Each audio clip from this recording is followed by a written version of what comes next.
In the year 2000, a game was released that disguised a brutal truth beneath its fairy tale surface. A truth about power, control, and the illusion of freedom. Most players never noticed, but once you see it, you can't unsee it.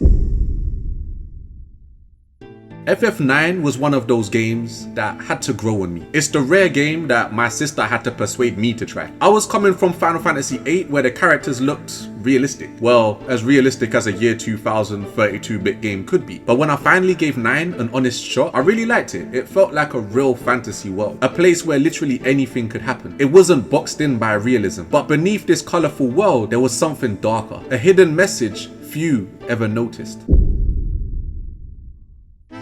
Everything in this world, even the most magical, whimsical parts, is carefully orchestrated. Power hides in plain sight, and we cheer for the illusion because it's comforting. Take Zidane, for example. The hero, the thief, the outcast. His first mission is to kidnap a princess. On the surface, it's daring, romantic, exciting. A classic Robin Hood story. The clever underdog defying a monarchy. Cutting through privilege effortlessly. Damn, I'm getting hyped just thinking about it. But pause for a second and look closer. In real life, trying something like that would get you executed for treason. Every system we live in, every hierarchy, is built to protect the elite. And yet, we watch Zidane succeed safely, risk-free, and we cheer. Why does that feel so satisfying? Maybe it's because the story lets us experience rebellion without consequences. The powerless fantasize about taking power, about seeing the strings behind the throne. And in fiction, it works. The thief, the outsider, the rebel, they expose weakness in the system, even if only for a moment. But here's the twist. What if rebellion itself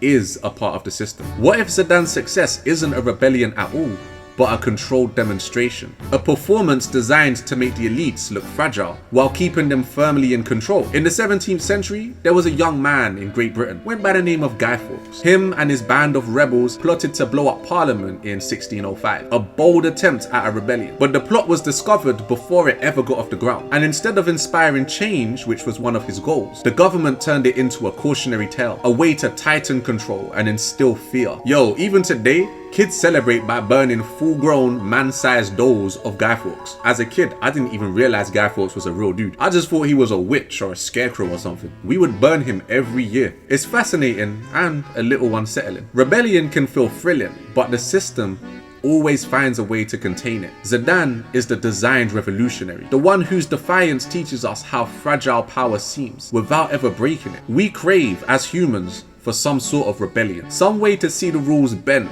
or the powerful challenged. It's the same reason our world loves stories of rebels, outlaws, and anti-heroes. They let us experience defiance and chaos from the safety of our home, all safely contained in fiction, while the real systems of power remain completely untouched. As long as we can share the occasional post or change our profile picture in support for a cause for a week, we feel like we've done our part. Zidane is our vessel, designed to quench our thirst for revolution without ever putting us at risk.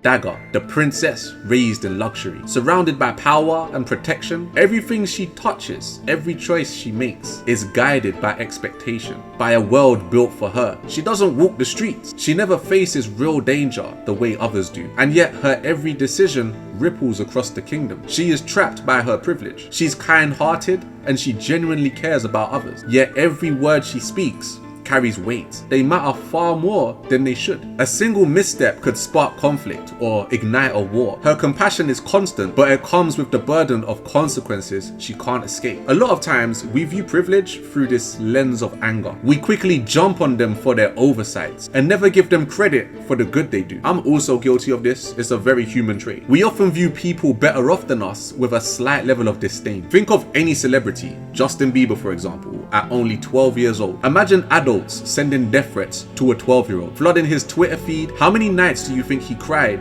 while his mother told him just try to ignore them? You might not have liked that he was so successful, but he was still just a child. Privilege is not freedom, it's a burden disguised as comfort. In a way, Princess Garnet is as much a prisoner as she is royalty. Every word she speaks carries weight nobody else could bear. Surrounded by comfort and power, yet never truly free. Luxury doesn't protect her from a responsibility, it magnifies it. And in that quiet, invisible struggle, we catch a glimpse of the true cost of privilege.